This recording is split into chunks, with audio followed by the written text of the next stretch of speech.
అబ్బాయి పేరు చూసుకుంటే అయితే షఫీ, వానికి 16 years. అమ్మాయి పేరు చూసుకుంటే సోఫియా, అమ్మాయికి 14 years.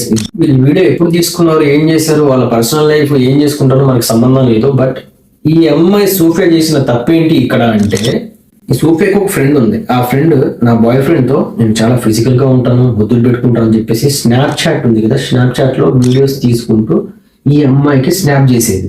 చేసుకుంటూ నేను కూడా చేశాను అని చెప్పేసి ఈ అమ్మాయికి ఈ వీడియో ఎప్పుడో తీసుకున్న వీడియోని అమ్మాయికి ఫార్వర్డ్ చేసిందంట. చేయడం వల్ల ఏమైంది, ఈ అమ్మాయి చూసి మరి దానికి ఏమనిపించిందో మనకు తెలియదు.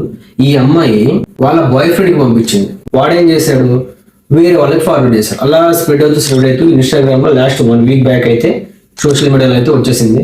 వచ్చిన తర్వాత ఈ అమ్మాయి అయితే సూసైడ్ చేసుకుని చనిపోవడం అయితే జరిగింది. ఆ అబ్బాయిని పోలీసులు తీసుకొని ఇష్టం వచ్చినట్టు పిచ్చి కుక్కలు కొట్టినట్టు అయితే పోతున్నారు బయట. ఇద్దరు లైఫ్ నాశనమైంది ఇక్కడ.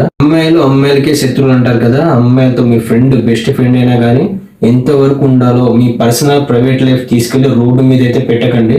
రోడ్డు మీద పెట్టడం వల్ల అది మొత్తం ప్రపంచానికి స్ప్రెడ్ అయిపోయి మీ జీవితం రోడ్డు పాలు చేసుకోకండి.